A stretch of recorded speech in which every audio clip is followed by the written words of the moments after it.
अजमेर के पंचशील नगर स्थित क्षेत्रपाल हॉस्पिटल में फिर एक बार मरीज को जीवनदान मिला। हॉस्पिटल में कार्यरत डॉक्टर मोनिका सचान ने मिर्गी जैसी गंभीर बीमारी से ग्रसित एक मरीज का सफल उपचार किया। उन्होंने मिर्गी से जुड़ी जानकारियों को मीडिया के साथ साझा किया और इस बीमारी से जुड़ी भ्रांतियों का निवारण किया। सुने डॉक्टर मोनिका सचान को। मैं हूँ डॉक्टर मोनिका सचान। मैं क्षेत्रपाल हॉस्पिटल में न्यूरो फिजिशियन के पद पर कार्यरत हूँ। आज हम आपके सामने एक ऐसा पेशेंट डिस्कस करेंगे जो हमारे पास ये जब आए थे हमारे पास तो इनको बहुत सारे दौरे आ गए थे। मतलब दौरे का मतलब सीजर्स आ गए थे, जिसकी वजह से कंप्लीटली बेहोशी की हालत में हमारे पास आए थे। आते ही ये जब हमारे पास आए थे तो बिल्कुल बेहोश थे और हमने इनको तुरंत आईसीयू में एडमिट किया और आते ही ये इंटुबेट हो गए। मतलब इनको हमें वेंटिलेटर पे डालना पड़ा क्योंकि जो सीजर्स थे, दौरे थे, वो इतने ज्यादा आ गए थे जिसकी वजह से ब्रेन में ऑक्सीजन की कमी हो गई और हमें पेशेंट को वेंटिलेटर पे डालना पड़ा। अभी ये पूरी तरीके से ठीक है। हमने इनको वार्ड में शिफ्ट कर दिया है और अभी इनको हम डिस्चार्ज कर रहे हैं। इस पेशेंट के माध्यम से मैं आपको ये बताना चाहती हूँ कि मिर्गी, जिसको कि हम एपिलेप्सी कहते हैं, या दौरा, या जिसको हम इंग्लिश में बोलते हैं सीजर्स, मतलब एपिलेप्सी, सीजर्स, दौरा, मिर्गी, इन सब में अंतर क्या है? देखिए, दौरा जो होता है, जिसको हम आम भाषा में बोलते हैं तान, दौरा आ गया। जब दौरे कई बार होते हैं, मान लीजिए किसी भी पेशेंट को दौरे 2 बार से ज्यादा आ गए, तो इस कंडीशन को हम बोलते हैं एपिलेप्सी या मिर्गी की बीमारी। मिर्गी के दौरों को पहचाने कैसे?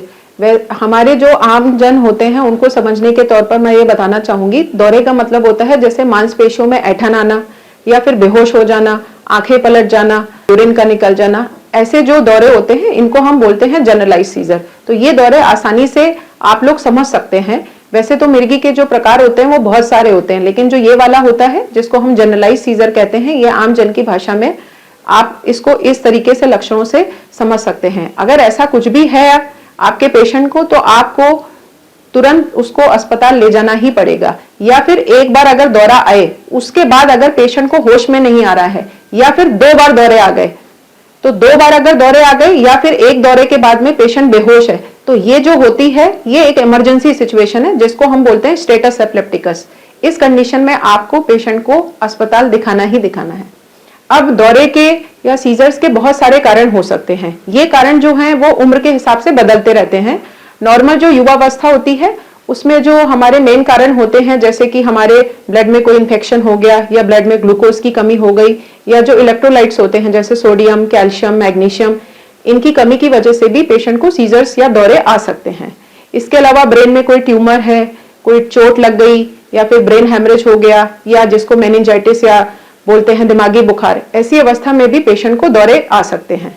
जो एपिलेप्सी होता है उसमें पेशेंट को कई बार दौरे आते हैं। एपिलेप्सी के बारे में भ्रांति ये है कि लोग ये समझते हैं कि एक छुआछूत की बीमारी है, लेकिन ऐसा बिल्कुल भी नहीं है। अगर पेशेंट का मिर्गी है, उसको डायग्नोस अगर आप प्रॉपर तरीके से करें और उसका सही तरीके से इलाज कराएं तो मिर्गी का इलाज बिल्कुल संभव है। 70 से 80% जो पेशेंट होते हैं मिर्गी के, उनका पूरी तरीके से दवाई द्वारा निदान किया जा सकता है। एपिलेप्सी की जांचों में जो मेन जो जांचें होती हैं उसमें जो होता है, पहला होता है MRI brain with epilepsy protocol, और दूसरी जांच होती है EEG की, जो कि जैसे कि वीडियो EEG है, बेड साइड EEG है। ये दोनों की सुविधा हमारे अस्पताल में उपलब्ध है। अगर किसी पेशेंट को बार बार दौरे या तान की बीमारी है तो उसे अवश्य ही न्यूरो फिजिशियन से कंसल्ट करना चाहिए। मिर्गी का इलाज संभव है और इसको सिंपल कुछ दवाइयों के माध्यम से हम दूर कर सकते हैं। इसलिए ये कोई ऐसी मतलब छुआछूत वाली बीमारी नहीं है कि आप इसको कहीं और दिखाएं। आपको प्रॉपर डॉक्टर से कंसल्ट करना जरूरी है। और मिर्गी के बारे में एक और भ्रांति है कि अगर एक बार जो पेशेंट्स आते हैं हमारे पास, वो बोलते हैं एक बार अगर इलाज चालू हो गया तो क्या जिंदगी भर इलाज चलता रहेगा? ऐसा कुछ नहीं है। एक बार अगर किसी का ट्रीटमेंट चालू होता है तो हम मिनिमम उसमें 2 से 3 साल तक के लिए दवाइयां चलाते हैं। उसके बाद हम दवाइयों की मात्रा धीरे धीरे कम करके पेशेंट की दवाइयों को बंद कर देते हैं। तो ऐसा नहीं है कि एक बार दवा चल गई तो पूरी जिंदगी भर वो दवा खानी पड़ेगी। और मैं यहाँ पर 10 से 2 और 4 से 6 हमारी OPD रहती है। इसके अलावा हम लोग इमरजेंसी में 24/7 कार्यरत हैं।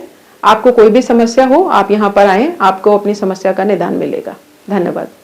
मोनिका मैडम की तो इलाज हुआ है और अब ये आज बिल्कुल फिट है, एकदम सही है, अच्छी तरह से इसका इलाज हुआ है और स्टाफ वगैरह ने सब अच्छा कोऑपरेट किया है इसको और सही तरह से इलाज हुआ। अच्छा हॉस्पिटल है।